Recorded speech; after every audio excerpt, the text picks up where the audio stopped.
I love to sew. Well, that's pretty awesome. Anytime you have like any sort of passion that allows you to do good for people, that should be celebrated. So good for you. Let me just go to my editor layout, save changes. Cheryl is here. Good afternoon. I guess Cheryl is in the east. Jesse, good morning. Good morning, friend. Jesse is with Rocky. And, good morning to you, Rocky. And Lisa and Will. Coffee in hand. You and I both. I had to run out to get coffee because I've had 2 meetings this morning already and have not had much time to breathe. But what else is new? That's kind of my life. So I'm going to, let me just start the audio stream and say good morning to all of you and welcome to the Freedom Coffee live stream where we celebrate all our freedoms that we have, some of them that we've regained, and celebrate expanding them into the future. And what better way to help fix the problem of freedom than to do it just by having coffee, right? I mean, this is where we share ideas and all that sort of stuff. So this is a good start. For those of you who did not hear last week, I started the first Twitter space with Brandon Gentili. Brandon is a hockey player, a former hockey player in the United States, and met up with him in the Bitcoin conference in Miami. And we've decided to build this space that talks about something that many Bitcoiners don't want to discuss and many Bitcoiners do want to discuss, which is politics and the politics around Bitcoin and the politics around freedom and how to advocate for freedom and how to advocate politically. There is kind of a science to it. So we're trying to make it informative in the way that it's both it's going to be entertaining, but you'll get some new ideas and new perspectives on how to move forward. It's part of the mission of helping to get us all working together on kind of the most basic things, right? So that's going to be this week, Wednesday at 1 p.m. will be Political Bitcoin Hour with Brandon Gentili and myself. A couple other quick announcements. If you are in Canada and you're in the Toronto, the GTA area, there's the Bitcoin conference on the 17th of June. So that's going to be next weekend. I'm going to be one of the speakers. I'm one of the keynote speakers, as well as many, many other people. For obvious reasons, I guess, I spoke at Bitcoin Miami last year, and then this year is Bitcoin Toronto. So if you are in the GTA area and you want to attend, you want to get tickets, just search for the Bitcoin Conference or the Canadian Bitcoin Conference. You'll find it, and come hang out. I will be around all weekend. I'll be there probably signing some books. I might even bring some books for people who want hard copies and want to pay with sats. If you want to buy books with Bitcoin, let me know. This will be the opportunity to do that. The next thing is the following week. Is it the following? Yeah, it's the following weekend. On the Saturday is the Bitcoin Freedom, the Freedom Festival in Boston, Massachusetts. So myself and many other people are going to be there. I'll be speaking there as well. And I don't want to say that Robert F. Kennedy will be there speaking, but there's some talking going on. So who knows? Who knows? It should be an interesting thing. So if you're in the Boston, Massachusetts area, that's going to be on the 24th of June from 12 to, I think it's 6 p.m. And then there's a party the night before. There's a get-together. Should be lots of fun. It's only an 8-hour drive from Toronto. I know you think that is so long. Somebody who does that route frequently, that's 3 stops or 4 stops. It's driving every 2 hours. Stop at, grab some coffee, get some gas you only have to fill it probably once. And I encourage you, come join the heat and the sun in Miami. Boston's a great city. And it'll be a lot of fun. So I think that's it for. Was there anything else I wanted to announce? That's basically it. And between all of that, I am struggling. I'm struggling for all of you to figure out how to do this consistently. Oh my God! Every time I can't tell you how many times I was going to set up a live stream to talk to all of you and stuff like that, talk about what's going on in Florida with Kennedy and many of the things that are happening behind the scenes. But every time I think I can find a slot to make things consistent, which is what I'm trying to do, life turns everything upside down. So I'm going to continue to try to do my best to make that happen. If you have any suggestions on times that you would prefer, like, I had gotten into a rhythm of doing this at 9 o'clock in the morning, but that means, people in Alberta and in BC, they're logging in at, 7 or even 6 a.m., which might be a little bit early. Ben, just stop overlapping with War Campaign. Listen, I can't. I know they're a consistent time. I hope I can get my life to the point where it's not constantly busy and every minute taken up, and I can fit in something around them, or that it doesn't cross over. I will do my best. Kennedy's being backed by the guy that used to own Twitter. I forgot his name. Jack Dorsey. Yeah, Jack Dorsey's a little bit of Jack Dorsey's kind of a lefty, but this is good news, because if people like Jack Dorsey are endorsing people like Kennedy, whether you agree with the Democratic perspective on policies, which I'm willing to bet many of you don't, and I don't do with a lot of them as well, but at least it'll bring some normalcy back to that end of the political spectrum. And I long say that Canada follows the United States. They just have more influence on our culture than we're willing to admit. And if you start to see that transition in the United States, you're going to see that here as well. And I happen to know there are people working on just that in Canada, trying to get rid of some of the toxic extremism that we see in our politics here. So it's only a matter of time. That would be the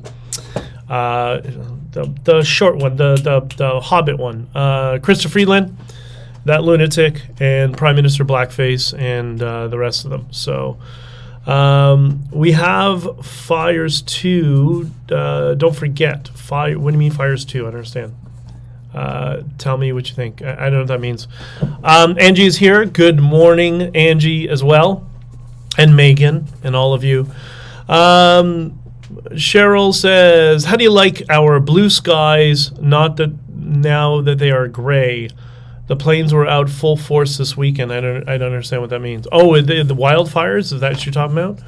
I hope everybody's okay, because that's some pretty dangerous stuff and some pretty scary, right? Okay, so first, this is interesting. I don't know if any of you saw. I posted yesterday a news article, actual news, believe it or not, it still exists, from the nationaltelegraph.com. And the nationaltelegraph.com wrote a story that's, dear to me, because it would happen in my neighborhood. And the title of the article is Landlord Gets 20 Years in Record Opioid and Gun Operation. Okay, so let me repeat that. Landlord gets 20 years in record opioid and gun operation. So this goes back to a series of, there were a couple of trials around this. Everybody remembers the Danforth shooter. I was supposed to be at Massini's that night and decided, I was just going to stay home and continue working. It was a Sunday night, I remember it. And we had this Danforth shooter who was tied to the largest carfentanil drug bust in Canadian history. That would be the reference to the opioid crisis. Had some very, very, let's say, he had a very controversial background, as did his family, which was quite concerning. And also a lot of prohibited guns, illegal guns, but not even guns that couldn't ever be legal in Canada. They're completely prohibited. I think AK-47s. Many children were murdered on the street because he went crazy on the, in the parquet just next to Dimitri's, if those of you who know the Danforth, and he shot up Dimitri's. And chased down a girl who was, I think, 12, and emptied a clip of bullets in her back and killed her in front of everybody, in front of her friends. And no one in the fake news wants to talk about it. Isn't that interesting? So you have all of these things that they always want to weaponize politically. You have massive drugs, fentanyl, guns and shootings, and children. Remember to always think of the children. Think of the children. Well, here you have it. We have a ruling in the court case, and everybody in the fake news media says, fuck all. They say nothing. They hide like weasels. Why is that? Why do you think? Why do you think the senior editor of the Toronto sorry, I gotta calm down. The Toronto Star and some of these other publications, why are their senior editors not telling all their journalists, I want coverage on this. I want coverage on this court case. Where are they? Globe and Mail, right? White supremacy. The truckers are white supremacists weaponizing freedom. I think it was their headline. That bullshit they call news. But a bunch of kids having clips emptied in their back by some guy who had just very questionable ties, and largest carfentanil drug bust in human history, they say fucking nothing. You understand why I call them fake news? Don't even engage with them. They're a waste of your time. Everything they tell you is a lie. Everything. And this is a good example of lies by omission. They're not telling anyone. They're not telling anybody in the community, in the city. Everybody wants to hide it. They should be strung up for this. This is just so infuriating. Anyways.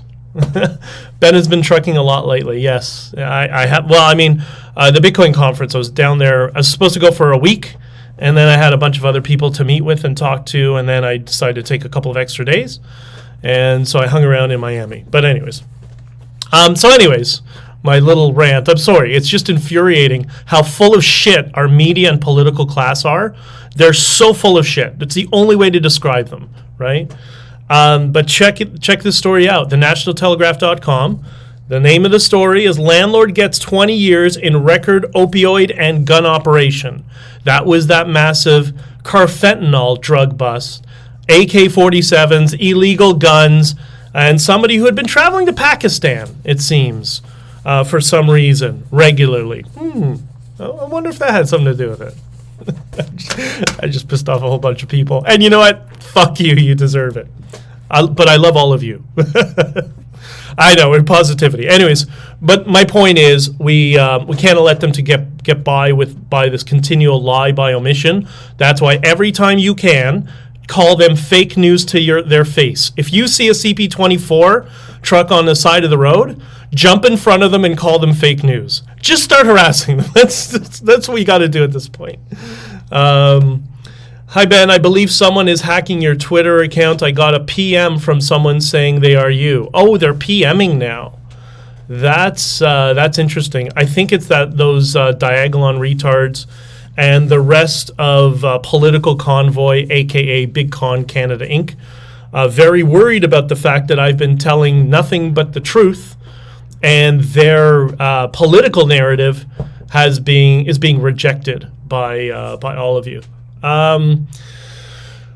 Sorry, Beth says planes make them chemtrail. No, that's not true. Your passion and rants are always appreciated.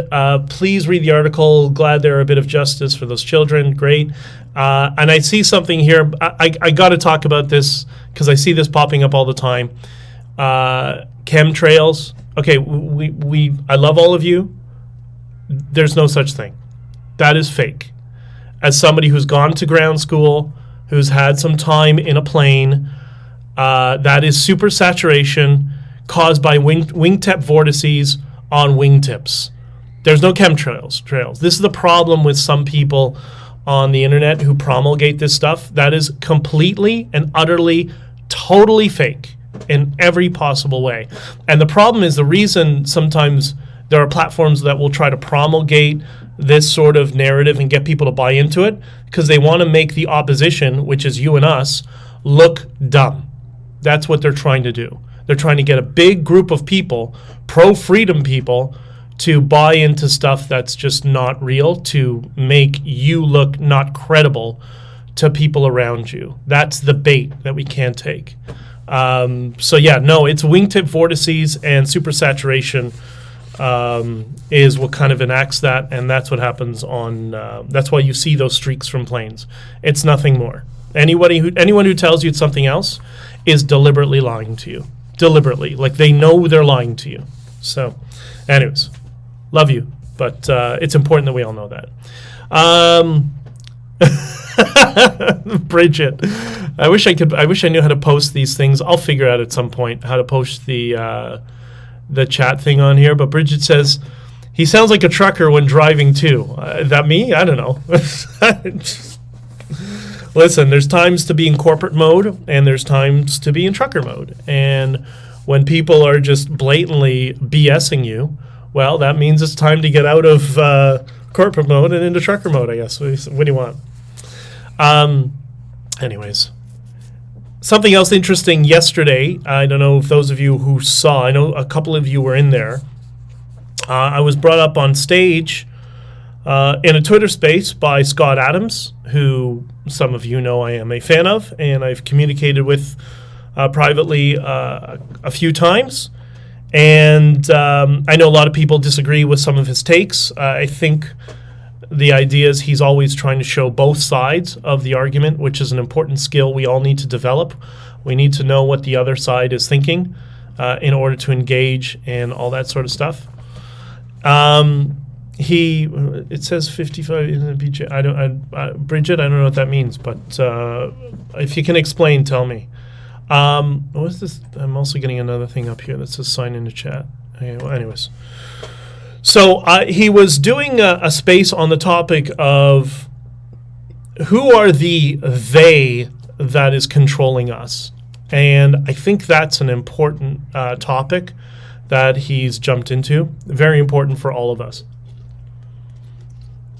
I'll tell you why. We often, as human beings, one of our characteristics is because we're pattern-seeking animals, we want to simplify things and put them into their little blocks. It's the more efficient way of looking at different things, which is what kind of philosophy tries to kind of push back against that, at least how I see it. So he went into this long conversation with multiple people. I got in towards the end. I think it was the last one on the stage. And, you know, people use this word frequently that I hate. I hate it so much. I wish people on the right would drop this word. And this is elite. They refer to the global elite. This is the problem. This is an example of a problem that people on this side of the political aisle always do from a messaging standpoint, because we never message to people emotionally. We're always trying to message from a spreadsheet, and that doesn't work because that's not how we are.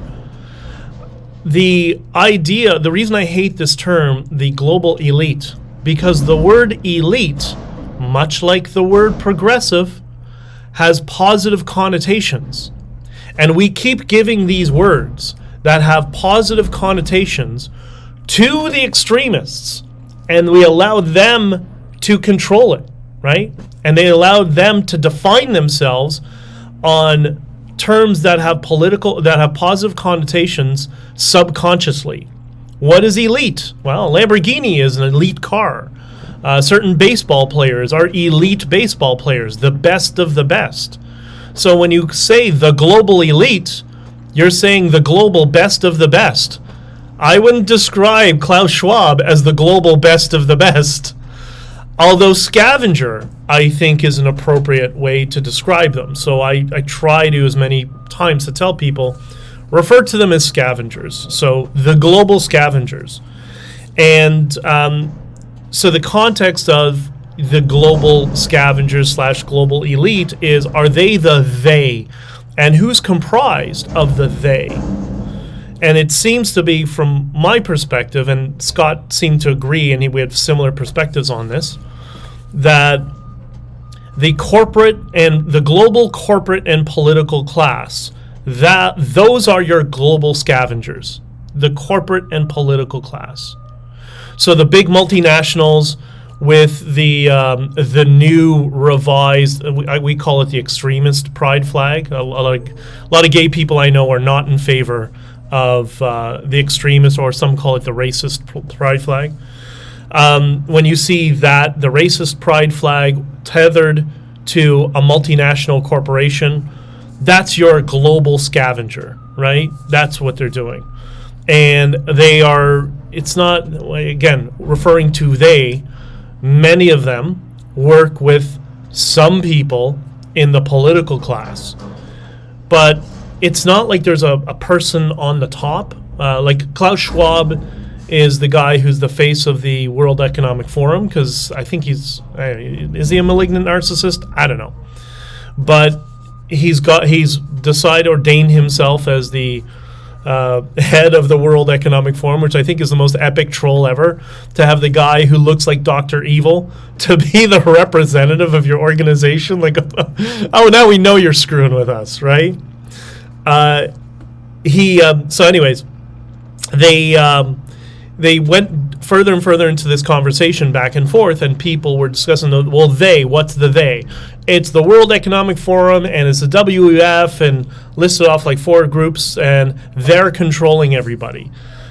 And I weighed in as somebody who's got a little bit of insight into the political class and how everything works behind the scenes, and it's not really the case.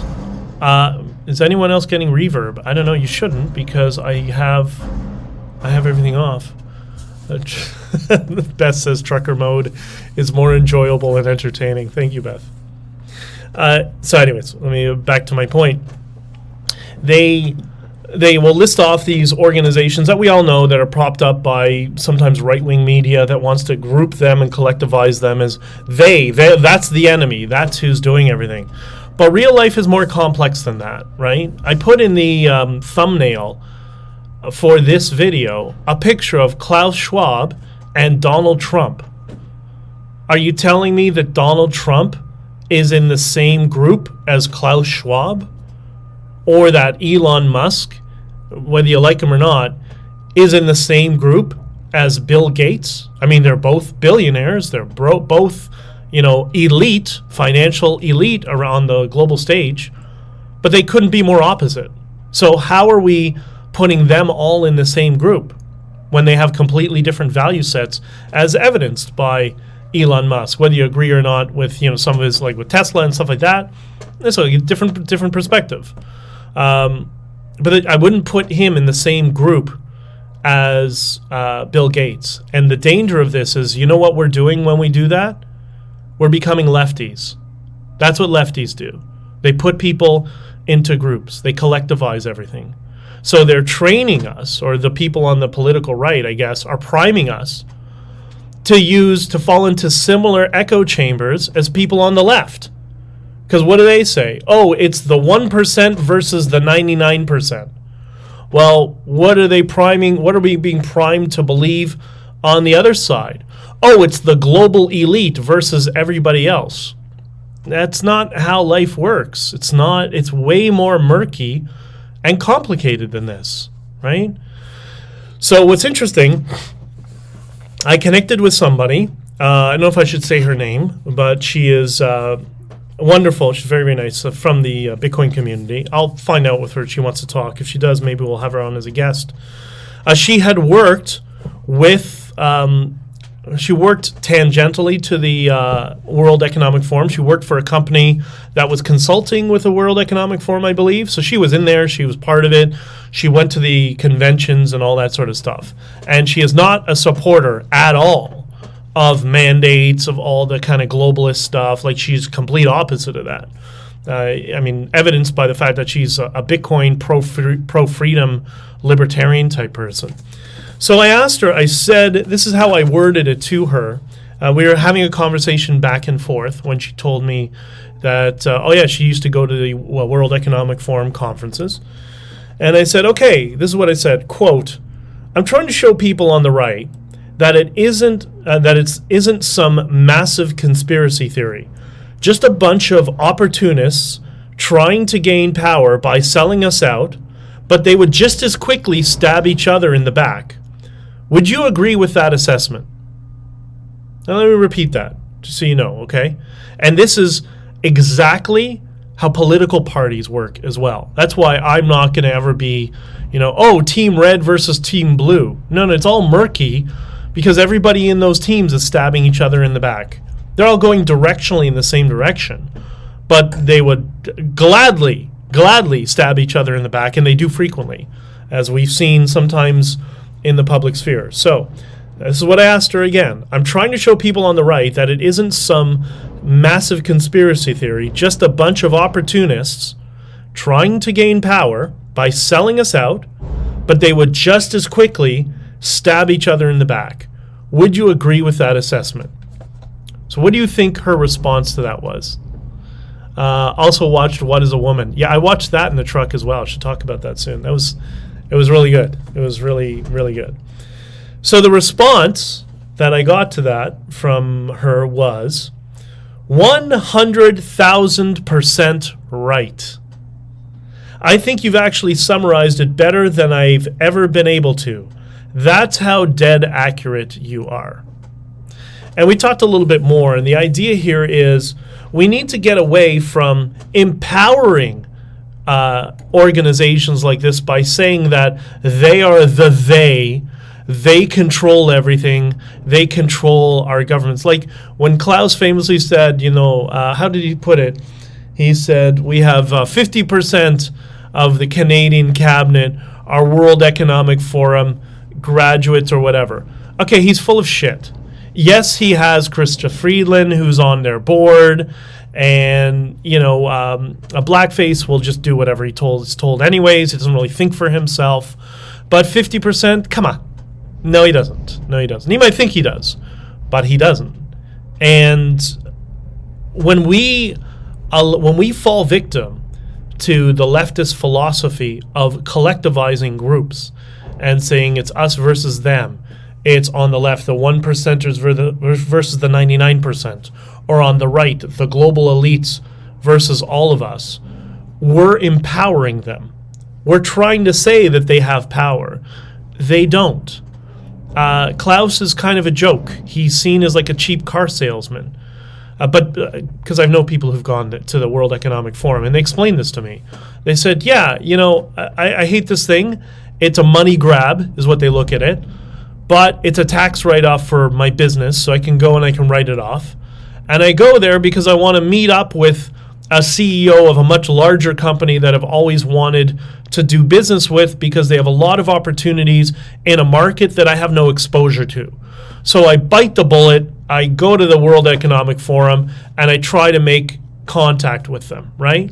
The World Economic Forum conference, it's like the Bitcoin conference, a bunch of Bitcoiners coming together to meet each other. The World Economic Forum is, a very unfortunate person who's the head of it, but it's utilized for that purpose. They wish they had the power that they try to assert.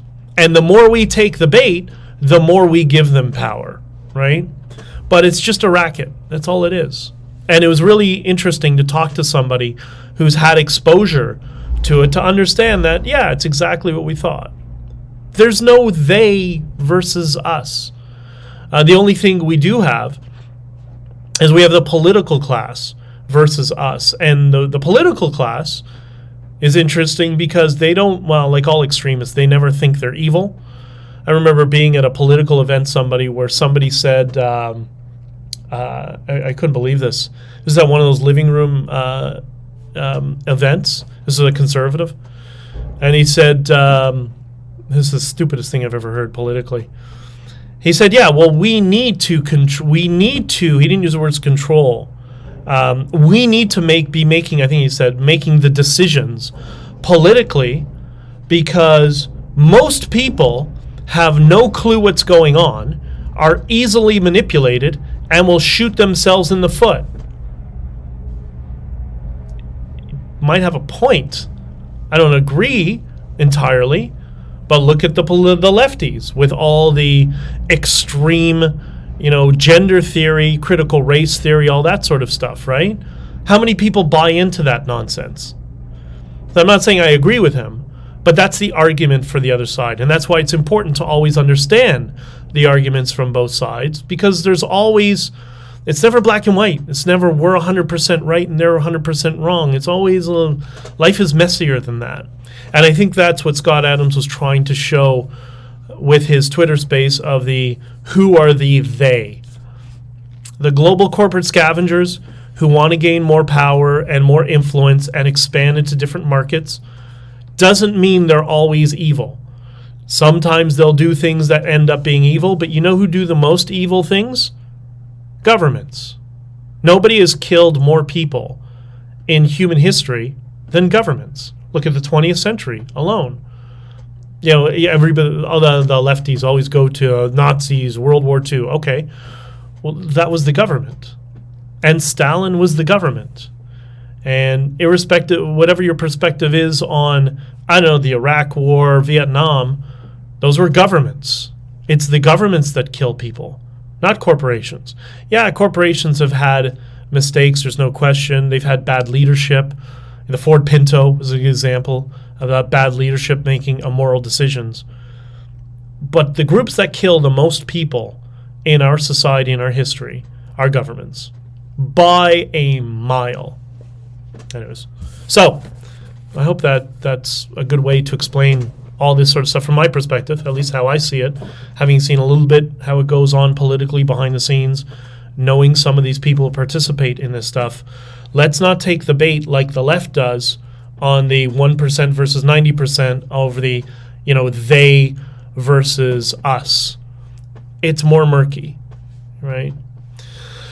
Cheryl says it's horrible how they get away with it. It is. And I think a good example is COVID, what was done with COVID. And why is there no punishment to the people who completely exploited all of us and locked us down, knowing that it was completely inappropriate? Now, there are people in government who didn't know. They were just guessing. They were freaking out. They didn't know what to do, whatever. I get that. But there were some people who were knowingly manipulating people in government to make some of those decisions. What happens to those people? They're just getting off scot-free? I'm not talking about Fauci. That's nonsense.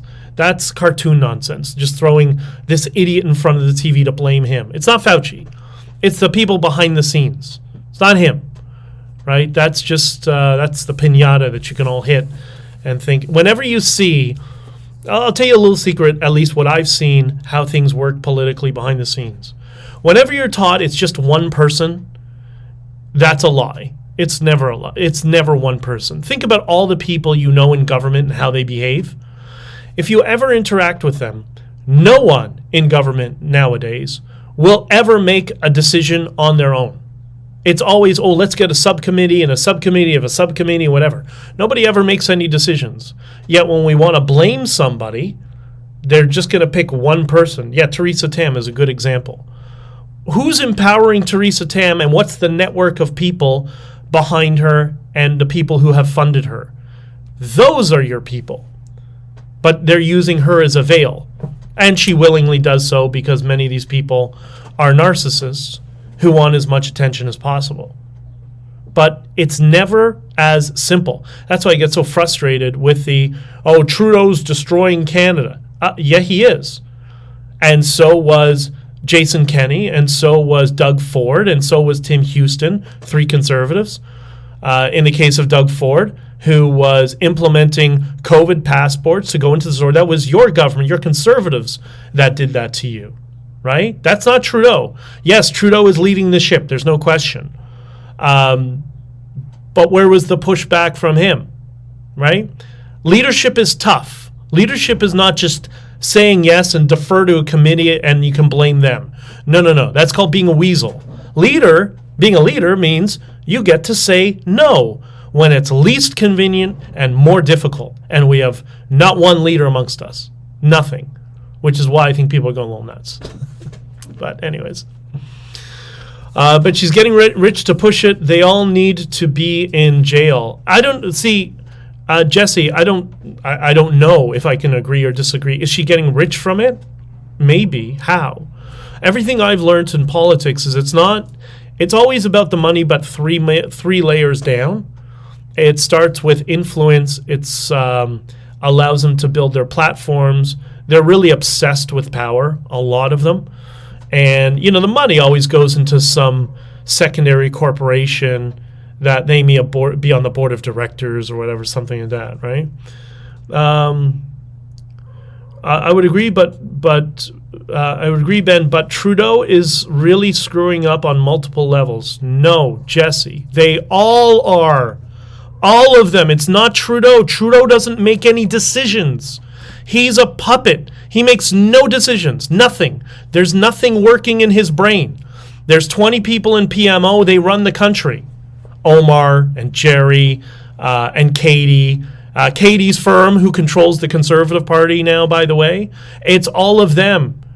That's why it's every service is an illusion. Well, yeah, there's something to that. That's why when we are victims of these narratives of team red bad, team blue good, that's very similar to 1% bad, 99% good, right? Or the global elite bad and the rest of us good. It's the same argument. There's not a single point. It's a group, a collective network of people. If you think that it's just Trudeau, you don't understand, you shouldn't understand. That's ignoring so many of the other factors around them. I know you understand, but anyways, I think it's just we got to get away from the simplicity of the messaging and focusing on the complexity, or else we're never going to prevent this from happening again. That's how they keep getting away with it every time. They find one fall guy to point all of your vitriol and anger at. Once that person is removed, then the rest of them don't have any heat on them anymore, and then they can continue in politics. Well, it's not going to fix itself until we expose the entire networks of these people and how it all works, and show the complexity, and that it's also not left or right, black or white, good or bad, that a lot of it is murky, right? At some point, I don't know if I should do what Scott Adams does. He does, that's why he gets in a lot of trouble for, but this is why I like listening to him. In this vein, what he'll do is he'll say, he'll show some of the negatives, he'll show all the problems with Trudeau, and then he'll come back and show all the good aspects of Trudeau. I know, blowing your mind, right? I'm not saying there's good aspects, but the people on the other side believe that, and they have some arguments that they want to present. Not that I agree, because I don't, right? Jesse, you give me more credit than I deserve. No. Jesse, you're awesome. I see you in the Discord all the time. You're very wise, and I always appreciate your input.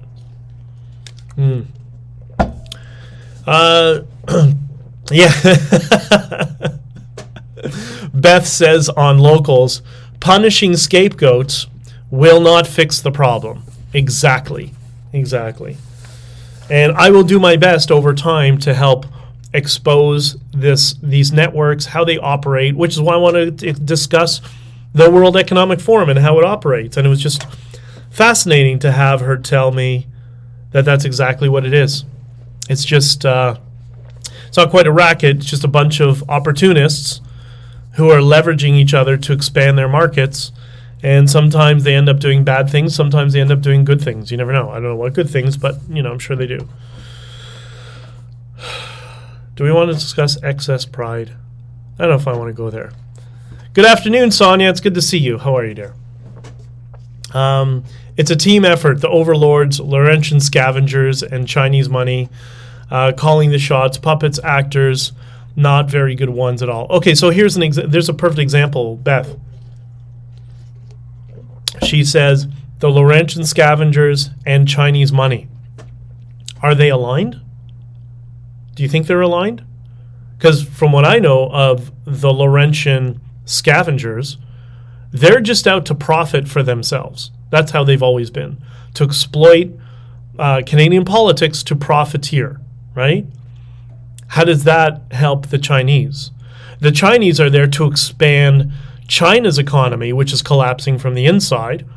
And I think they put way too much on this, the Belt Road Initiative, and it's collapsing around them, right? Do those two groups have similar goals and alignment? Are the Laurentians elites trying to expand China's economy? I don't think so. Yeah, maybe there might be a few people here and there that are taking bribes that benefit China for that purpose. But that's not what they're there for. They're there for themselves. Never underestimate the selfishness of people in the political class. They care about themselves first. They don't care about China. So it's one of the rules that I've always done politically that I followed along with, which is you can't trust anybody in politics. That's just the way it is. The only people you can trust temporarily, and sometimes longer, and sometimes your whole life you can have that, is, or sometimes not, is when your goals are aligned. When your goals are aligned with other people politically, then you're probably safe. And there's so many examples of this that I can think of. One just popped into my head that I want to talk about. But just in general, that's probably the best way to look at it. And that's also why I said before, or inferred before, much like the World Economic Forum, there are people that go directionally in the same direction, but they stab each other in the back. It's because their goals are aligned. So they may not like each other, but while their goals are aligned, they can work to go together and go in the same direction.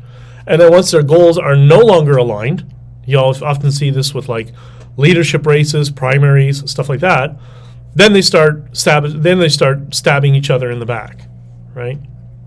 Which is part of the reason I just want nothing to do with politics in the long term. So I posted a video that a Bitcoiner who uses the name Ronin posted on Twitter earlier today.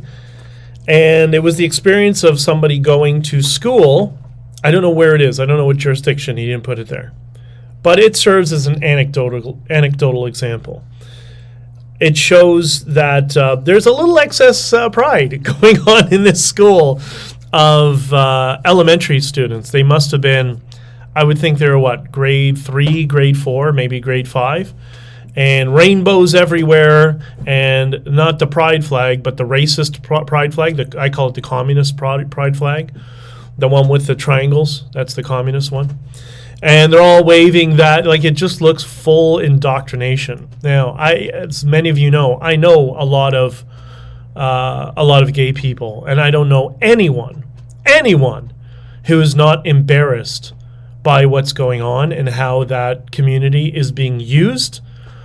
Is being weaponized to essentially destroy society. I spoke to a friend who's gay a few days ago, and he explained to me, he's like, yeah, they're using us to destroy society. We're not on board with this. And he said to me, and he knows me, he says, you know how we are. I'm going to tell you, just remind you what most gay people want. You know what we want? We want people to leave us alone. That includes the activists that keep trying to use us to further this leftist, extremist ideology that none of us want anything to do with.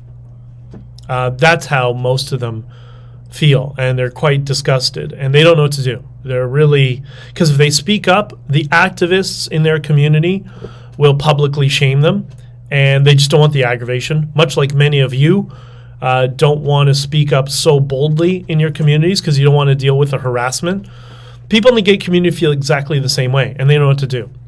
So it's kind of creepy. Yeah, Miss Cheryl, leave the children alone. 100%. You know, it's frustrating. It is what it is. But I'm sure things are going to work itself out over time. The pendulum always swings. We just want to make sure the pendulum doesn't swing from all the way to one side so hard to all the way to the extreme side so violently and hard. We want to find, that nice equilibrium where, my personal philosophy is I want the government to be a little bit more conservative than I am. Not much more, but a little bit more. That's my safe space. And we all have a different way we look at it. But to be somebody who wants it on either the extreme ends, that's to have zero knowledge of history and how bad things can become when they're too extreme. Jesse, my mouth is too big. Jesse, you're awesome. Come on, stop. You're the best. Small town and people know where I stand. Yeah, I think it's easier when you're in a smaller town, a smaller community. I think that's why you see, I don't know, is there more conformity or less conformity in small towns? What do you think, Jesse? You're in a small town. Do people conform more? It's not about left or right, but do people conform more when it's in a smaller group or less? What do you think? Beth says, need to find a happy medium, allow freedom of choice, stop pushing extreme views on people, especially innocent children. Exactly, 100%. And, I was listening to a conservative commentator while I was in Florida, and he was saying that, it wasn't like this when I was younger. He said when I was a teenager. When I was a teenager, the ones who wanted to censor everything and were oppressing were the people on the religious right that wanted to censor video games and censor movies and all that sort of stuff. Well, the religious right have become enlightened, and they're the ones who are more, okay, live and let live. And, I love their expression, which is love the sinner, hate the sin. Great. Perfect. Let people do what they want. If they sin, then they'll always be blessed upon, irregardless of their sins. And you let people make their own mistakes. That's what it should be. And now the left have replaced that sort of extreme. They become the authoritarians. When people say, "Oh, that's the leftists," how leftists always are. No, it's how extremes are, and whether it's left or right, extremes are always. That's where you find authoritarianism, right? So. I don't know. Maybe I'm wrong. Maybe I may have no idea what I'm talking about, but I think things are getting better. And you know why things are getting better? Because look at how much we're talking about right now. Not us here, but people are discussing openly, publicly, that they wouldn't have discussed a year ago, 2 years ago. I don't know if it was the convoy or if it was COVID or a combination of both, that people just got sick and tired and decided enough is enough. We're pushing back. And I lean towards the convoy had something to do with it, to show people you don't have to be afraid of the authoritarians, because they're more afraid of you than you are of them, which is very true. Do y'all know that that's how politicians are? They're deathly afraid of their constituents. Did you know that? It was always amazing to me. I always got the impression that they were very, ivory tower, thought they were in charge, they can do whatever they want. It's the polar opposite. That's why they're cowards. That's why they're afraid of saying something and being called racist, because they're so afraid of their constituents turning on them. Because what happens if their constituents turn on them? Their career is over. So, I don't know. Just an interesting perspective. Small communities are seniors mostly. This is Jesse saying, so they just stopped caring, and kids who can't vote, the small amount of adults that want to keep their jobs that fell into it, okay. So, and it's not better yet, but it being so, okay.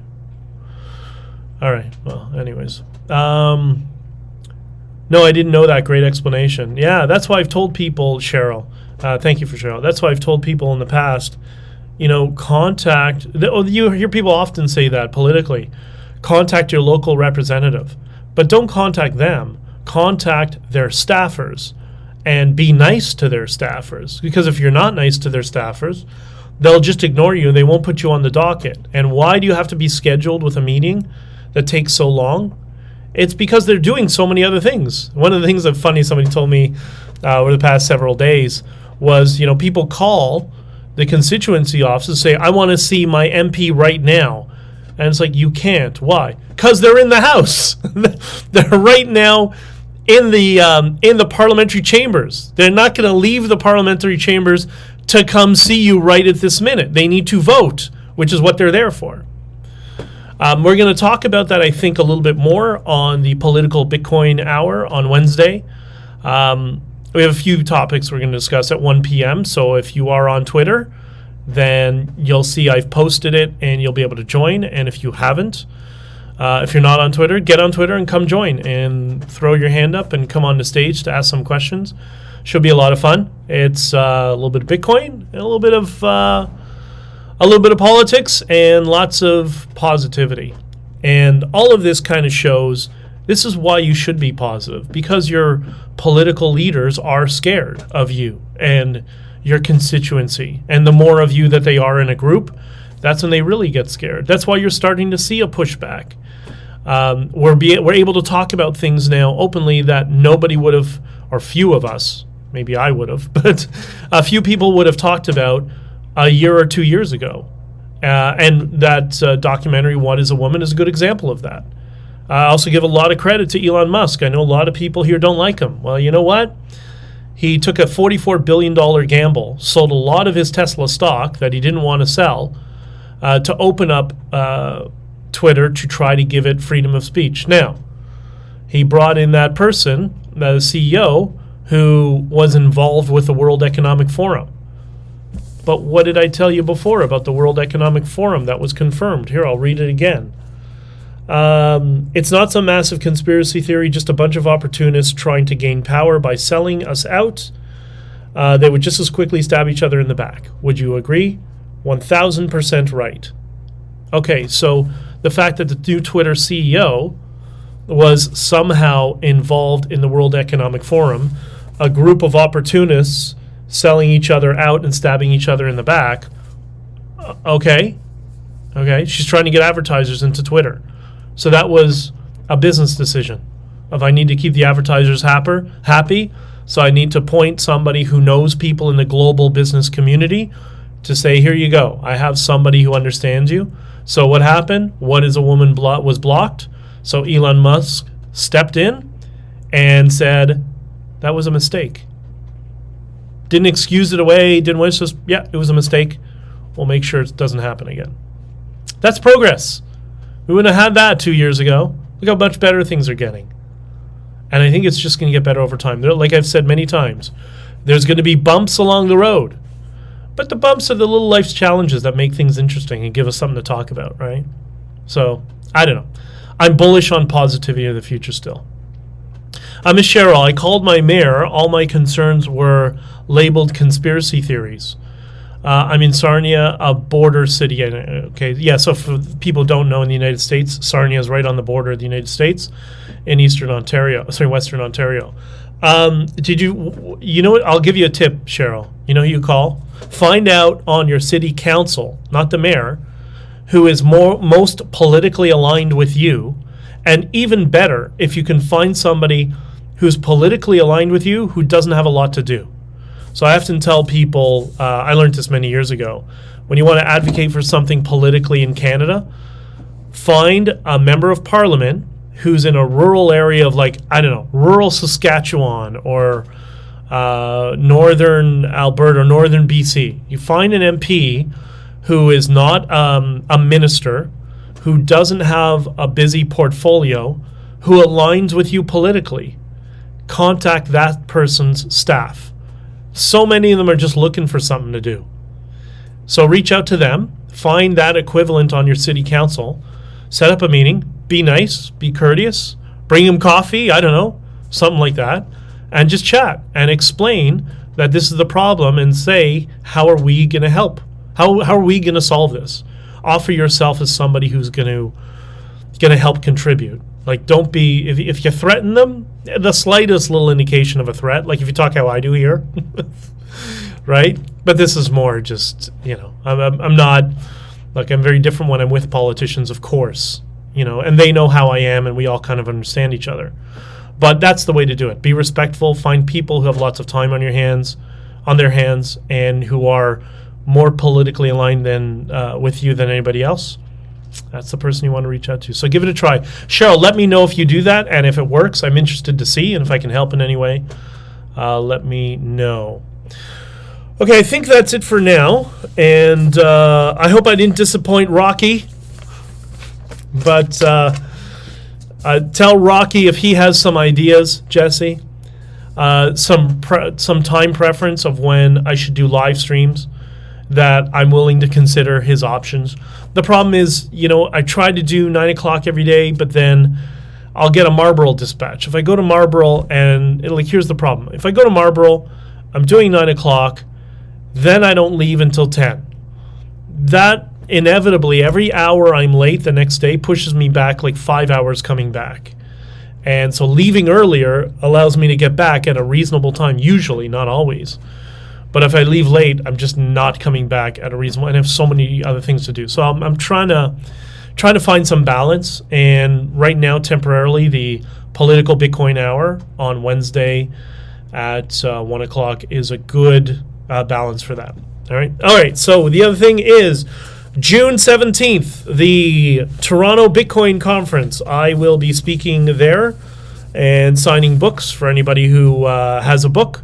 Or I will, I'll be able to sell you a book for a few Satoshis. I don't know how much they are yet. I haven't figured out.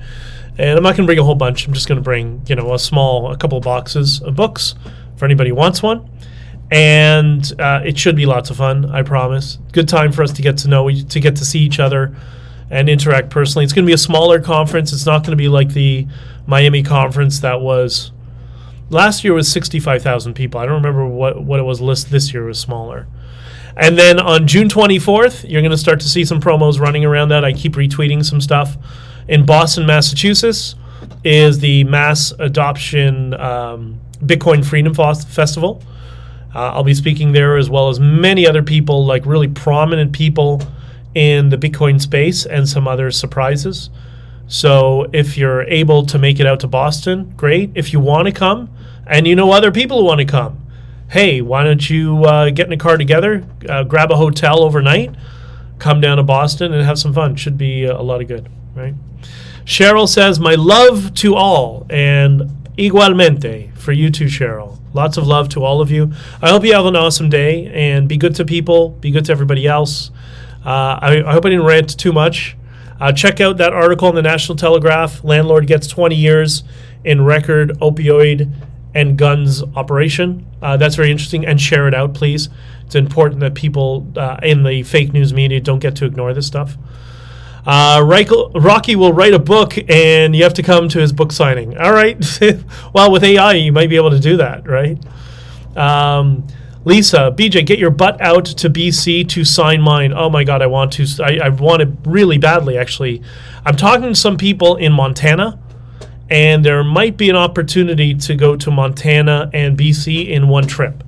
So no promises, but we're going to see if we can do something. And if so, I will gladly come see you, Lisa, and give you a big, gigantic